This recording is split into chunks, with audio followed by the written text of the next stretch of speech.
Assalamualaikum warahmatullahi wabarakatuh. Kembali lagi di channel Melipis Horor. Masih bersama saya Mas biasa. Kali ini saya akan melanjutkan cerita yang kemarin dengan judul Ibuku Sholat Tak Menghadap Arah Kiblat.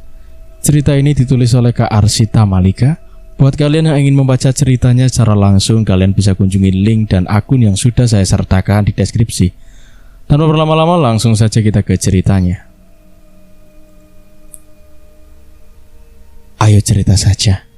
Kakak siap jadi pendengar.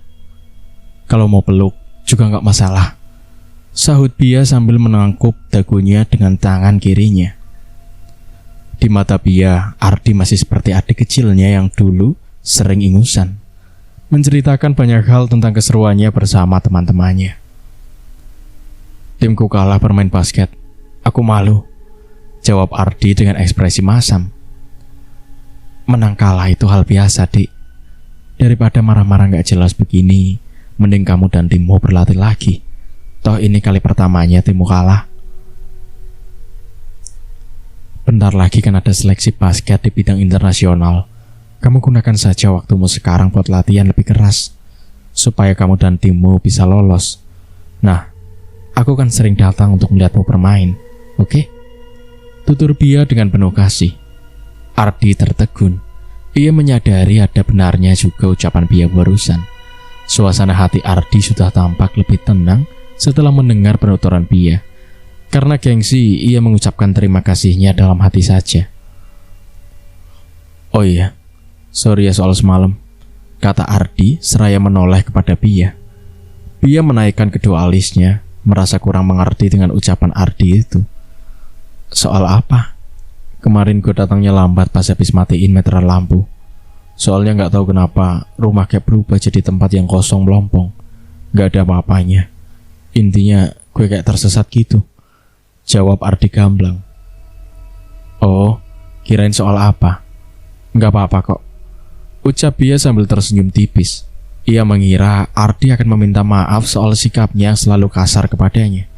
Rupanya bukan tentang itu. Tapi bagaimana bisa kamu keluar dari tempat itu? Tanya Bia. Ada yang bisikin di telinga buat sikir. Lah gue kan gak tahu sikir itu yang mana. Ya gue cuma nyebut la ilaha illallah terus. Sampai akhirnya gue ngeliat gorden dapur di depan gue. Gue seneng banget cok di situ. Udah gitu aja, jawab Ardi panjang lebar. Pandangan Bia tak pernah beralih dari wajah Ardi. Sangat jarang momen seperti ini terjadi. Makanya ia begitu serius mendengarkan penjelasan Ardi. Oh iya, setelah kejadian kemarin, kok gue ngimpi buruk ya? Ini kali pertamanya loh gue ngerasain kejadian horor, bahkan sampai ke alam mimpi. Lanjut Ardi, ia tampak nyaman berbagi cerita kepada Bia. Emang kamu mimpi apa?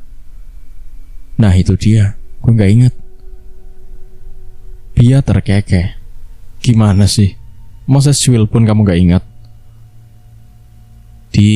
Dikata gue bohong apa? Habis bangun tuh gue kayak dibuat lupa dengan mimpi itu, balas Ardi. Bia dan Ardi tercekat. Mereka berdua spontan menoleh ke arah kamar Ros saat mendengar suara geraman dari arah sana. Kak, lu curiga gak sih sama ibu? Belakangan ini ada rada aneh tau.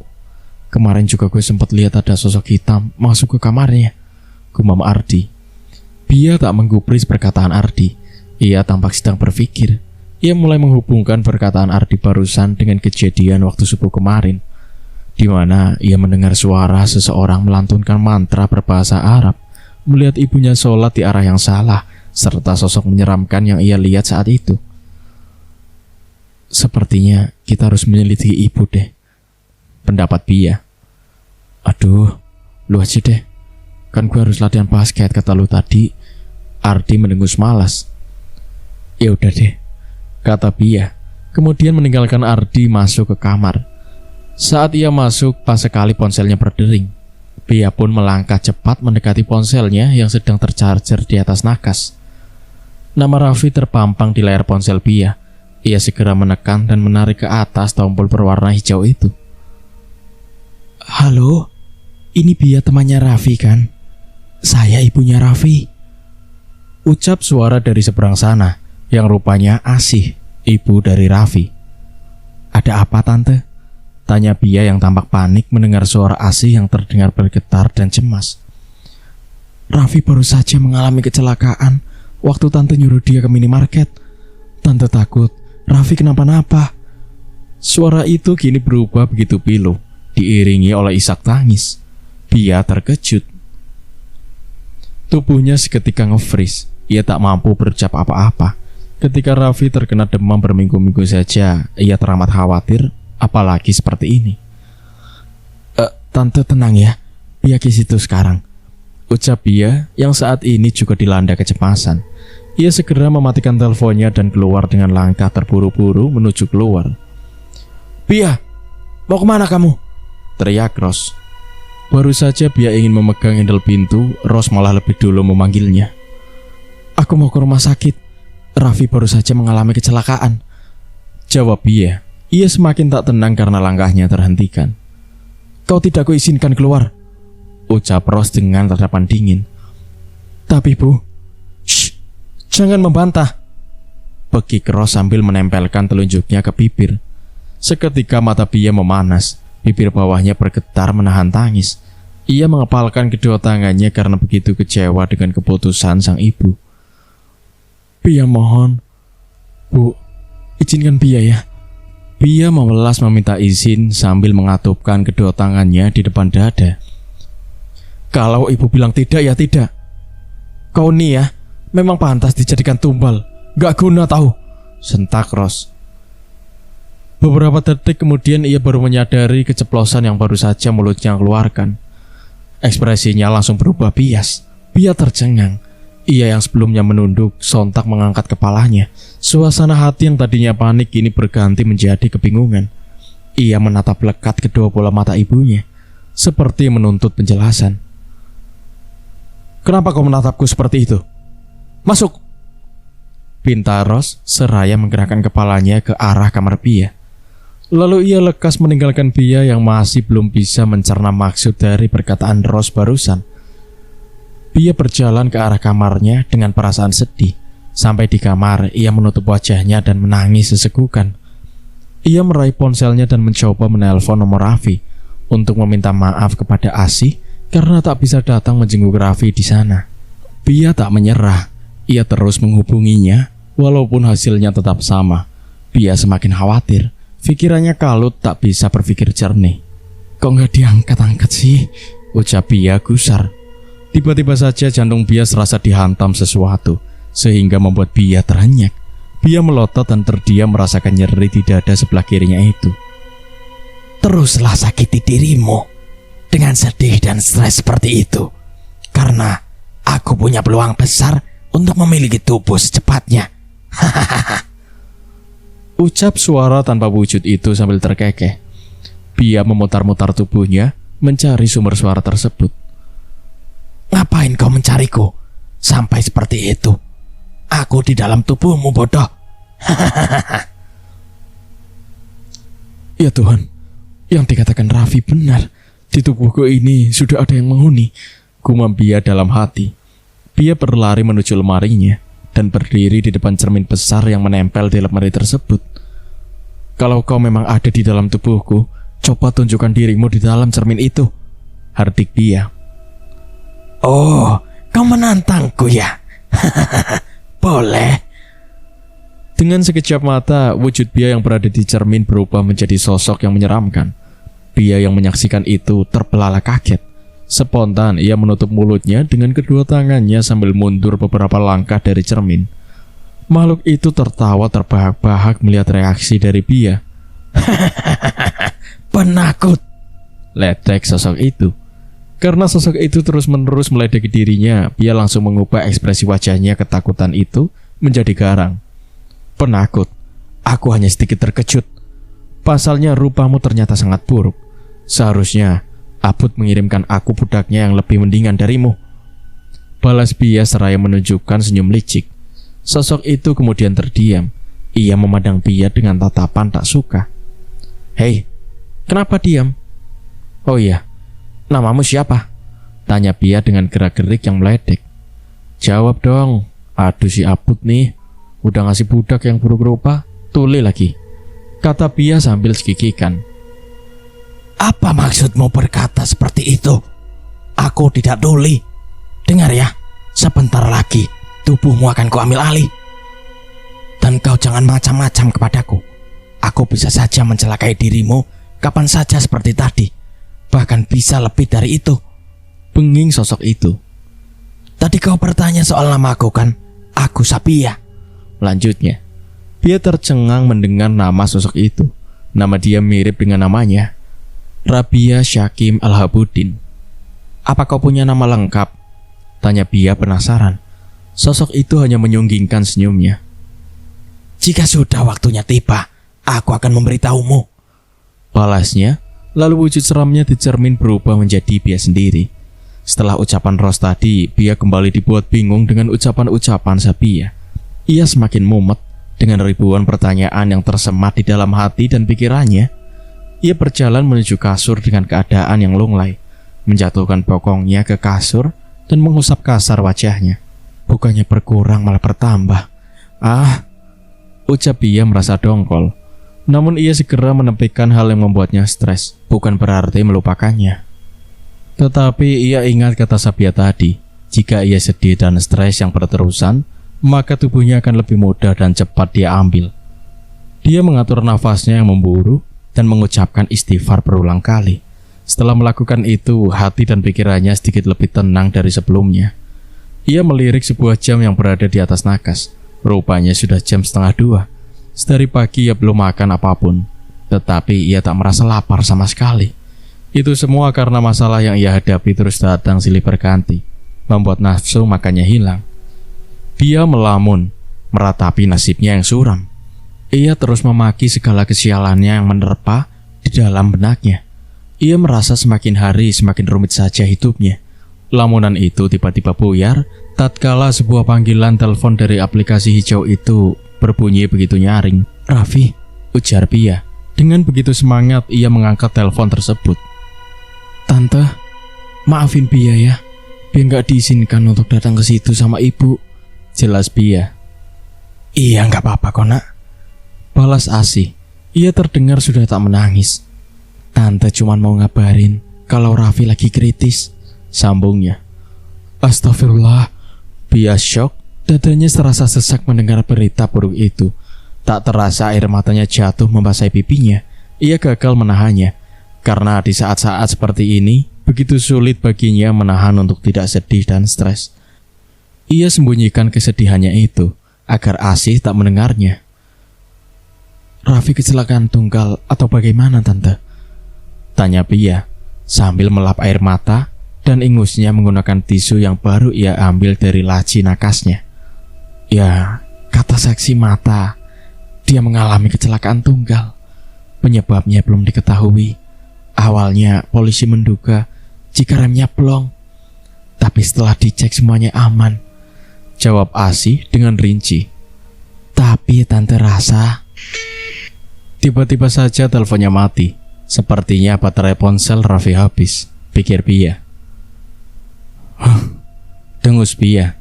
Ia bangkit menuju dapur berniat untuk meminum air. Seenggaknya ada sesuatu yang bisa menambah staminanya, walaupun sedikit sulit untuk menelan lebih dari 2 tegukan. Selain itu, ia juga membasuh wajahnya yang terlihat kusam dan lelah itu. Ia merasa begitu segar hingga ia merasa mengantuk. Mungkin karena ia kelelahan, karena hari ini energinya cukup banyak yang terkuras. Ia pun segera berjalan menuju kamarnya, karena ia merasa matanya semakin berat dan sulit untuk ditahan agar tak terpejam. Namun sayang, sekuat-kuatnya Pia menahan matanya terpejam sebelum ia sampai ke dalam kamarnya. Pia tidur dalam posisi duduk dan bersandar di tembok. Sayup-sayup Pia mendengar seseorang sedang mengajaknya bicara. Kemudian ia merasa tubuhnya digendong, dan setelah itu ia sudah terlelap. "Assalamualaikum," ucap sesosok yang sedang berdiri di depan Pia. Pia pun menjawab salamnya sambil menilik punggung sosok tersebut yang membelakanginya. Sosok itu tampak menggunakan pakaian putih panjang yang menutupi kepalanya. Pokoknya semua sosok yang dijumpai Pia selalu memiliki ciri-ciri yang sama. Suasana begitu lengang, hanya ada mereka berdua di sana. Mata Pia begitu liar mengandah ke seluruh ruangan. Ada apa lagi ini? Bahkan tertidur pun aku tidak diberikan ketenangan sedikit pun. Bia bergumam dalam hati. Sabia, lakukan secepat mungkin. Setelah cukup lama berdiam, akhirnya sosok itu kembali memulai pembicaraan. Bia menggerenyit. Rupanya bukan dia yang diajak bicara. Lalu, kenapa aku juga dilibatkan dalam pembicaraan ini jika yang diajak bicara adalah Sabia? Protes Bia dalam hatinya lagi. Aku bisa mendengar suara hatimu, Bia. Kau tak usah berkecil hati. Kau kira aku senang berbicara dengannya?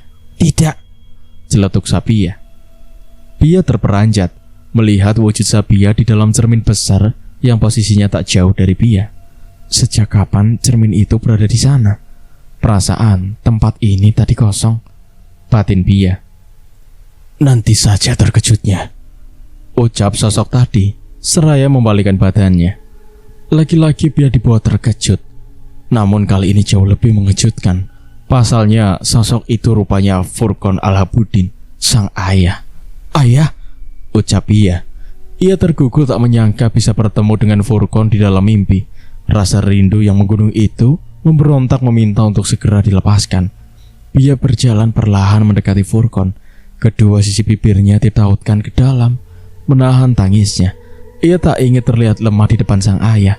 Hingga ketika ia sudah berdiri tepat di depan Furqan, ia hanya terdiam menatap lekat mata yang dulu sering menatapnya penuh ketulusan. Bibir Bia bergetar. Ia langsung tertunduk ketika air matanya berhasil lolos keluar. Tubuhnya ikut berguncang karena menangis. Rasa sesalnya akan ketidakhadirannya di samping sang ayah ketika beliau mengembuskan nafas terakhirnya muncul lagi. Tak lama kemudian, dagu Bia diangkat oleh Furqan dengan telunjuknya. Ia mengusap air mata Bia dengan kelembutan. tolong maafkan ayah karena sudah melukaimu, saut Furqan. Luka apa? Ayah tak pernah melukaiku. Dan, oh iya, ayah kenal dengan Sabia. Kenapa kalian saling mengobrol tadi? Cecar Bia. Furqan tampak tertunduk diam, seakan ia sedang menyesali sesuatu. Terima kasih ya sayang. Kamu sering ziarah ke makam ayah, kata Furqan mengalihkan topik awal. Sepatutnya memang begitu. Maafin Bia juga ya ayah. Soalnya setiap ziarah pasti menangis. Bia memang cengeng, gak pantas jadi seorang kakak, kata Bia sambil menampilkan ekspresi memelas. Furqan yang tak tega melihat putrinya itu bersedih segera meraih tubuh Bia dan menaruhnya ke dalam dekapannya. Namun belum ada 3 detik Bia segera melepas pelukan itu. Bukannya kehangatan yang Bia dapat, yang ada ia merasa tubuh Furqan begitu sangat panas, bak bara api, membuat Bia menjerit kesakitan. Maafkan ayah. Rajinlah beribadah sayang. Jika kau pulang kepadanya nanti, setidaknya kau punya bekal yang banyak. Jangan seperti ayahmu ini, seru Furqan. Wujudnya terlihat perlahan berubah. Wajahnya kini berubah menjadi tengkorak. Kepulan asap juga muncul di sekitarnya. Bia hanya bisa merintikkan air mata melihatnya. Waktu ayah sudah habis. Sekali lagi, maafkan ayah. Ayah sangat menyesali semuanya, ucap Furqan sebelum tubuhnya ditelan habis oleh asap itu. Ayah, teriak Bia setelah asap itu hilang bersama dengan Furqan. Cih, menjijikan. Suatu saat nanti kau akan menyesal sudah menangisinya, cetus Sabia. Bia merasa sangat terganggu siap mendengar celotehan Sabia yang namanya begitu benalu, ya seperti itu. Kenapa kau bisa kenal dengan ayahku? Tanya Bia pada tubuhnya sendiri, sebab Sabia sudah tak bisa keluar dari tubuhnya Bia. Ini belum waktunya aku memberitahukan kepadamu segalanya. Tapi seseorang yang kau sebut ayah tadi adalah orang yang paling aku benci, dan kau juga akan membencinya, jawab Sabia. Tidak mungkin. Dia sangat mencintaiku. Begitupun denganku. Dan rasa itu tak akan pernah berubah sedikit pun, kecuali kau yang mengendalikan tubuhku untuk membenci ayahku, bantah Bia. Sabia langsung tertawa terbahak-bahak mendengar bualan Bia. Tidak Bia, kau sendiri yang akan membencinya, bukan karena diriku. Kita lihat saja nanti siapa yang benar. Oke, akan kupastikan ucapanmu tadi itu salah besar, kertak Bia balik. Dalam sekejap, Bia pun terbangun. Ia tampak ngos-ngosan seperti habis lari maraton. Di pelipisnya juga terdapat beberapa bulir keringat yang keluar. Entah mengapa, Bia merasa perasaannya tidak enak setelah terbangun dari mimpinya itu. Ia pun menoleh melihat jam di atas nakas. Rupa-rupanya saat itu sudah jam 6 maghrib. Ia berniat untuk bangkit dari kasur dan lekas mandi. Tapi tubuhnya terasa begitu lemah, tak kuat berjalan. Mungkin karena belum ada asupan makanan yang masuk ke dalam tubuhnya. Dengan tenaga yang tersisa, ia terus mencoba berjalan keluar dari kamar. Saat ia buka pintu kamarnya, di luar begitu gelap dan sepi. Lampu tidak ada yang menyala sama sekali. Kemana semua orang? Lirih Bia yang tampak pucat. Bia pun menekan dua saklar lampu agar seluruh ruangan tidak gelap gulita. Semua lampu akhirnya menyala. Ketika ia berbalik hendak melanjutkan langkahnya ke dapur, Bia terkejut setengah mati. Tubuhnya langsung ambruk ke lantai. Ia bahkan hampir pingsan melihat penampakan yang begitu banyak. Ya Tuhan, tidak adakah sedikit ketenangan untukku? Sehari saja, ucap Bia gusar. Ia merasa lelah dan muak dengan semua ini. Rata-rata semuanya menggunakan pakaian putih panjang menyentuh lantai. Ada yang wajahnya tertutup kain dan ada juga yang tidak. Semuanya sama berwajah tengkorak. Mereka semua terdiam membisu sambil menatap Bia yang sedang dilanda ketakutan yang luar biasa. Bia berusaha masuk kembali ke kamarnya, walau harus jatuh bangun, bahkan ia sampai ngesot. Ah, ya Allah, apa ini semua? Tolong hentikan, aku gak kuat, rintih Bia. Pintu kamarnya seketika tertutup rapat saat Bia sudah berada di depan pintu. Bia semakin panik. Ia terus mencoba menggerakkan gagang pintu. Malangnya, pintu itu seakan terkunci. Ia tak kuat lagi untuk melakukan apapun. Ia menyandarkan kepala sebelah kanannya ke tembok dan menangis terseduh-seduh. Siapa yang melakukan semua permainan ini? Apa yang kau inginkan padaku? Ucap Bia pada dirinya sendiri. Tak berselang lama, mereka yang awalnya hanya diam, kini mereka serentak merapalkan mantra. Arumi inna alro simaina aladikuna nadasiruhu taililina robot yasjud amam aliyajini aput yasjudlah telahuna dina mayit. Ucap salah satu dari mereka yang suaranya terdengar lebih nyaring dari yang lain. Bia semakin merinding ketakutan. Matanya terus membulat menatap setiap makhluk gaib yang berada di ruang tamu dan TV. Karena ketakutan itu, ia menggigit ujung jari-jarinya hingga berdarah. Benar kata Raffi, mereka ada puluhan. Dalam keadaan gemetar, Bia terus membaca ayat kursi berulang kali. Tapi, semakin ia terus membacanya, mereka terlihat semakin kegirangan. Mungkin bacaannya ada yang salah, entahlah. Akhirnya Bia pun menyerah. Ia pasrah sebab energinya sudah habis. Ia terbaring di lantai. Wajahnya juga semakin pucat. Tak ada satupun orang yang bisa menolongnya saat itu. Dasar lemah, olok Bia pada Bia yang sudah terbaring lemah tak berdaya itu. Samar-samar Bia melihat sosok sama seperti mereka, tapi kain putih yang dipakai sosok yang satu ini lebih putih dan bersih dari yang lainnya. Namun, Bia tak mampu melihat wajahnya, karena dari ujung kepala hingga ujung kaki, semuanya tertutupi kain putih itu. Berbeda dengan yang lain, sosok ini malah terkesan baik kepada Bia. Ia membelai rambut Bia dengan lembut, dan sosok itu kemudian masuk ke tubuh Bia. Dari situlah Bia kembali tak sadarkan diri. Cerita pun bersambung. Nantikan kelanjutan ceritanya di part berikutnya. Terima kasih. Wassalamualaikum warahmatullahi wabarakatuh.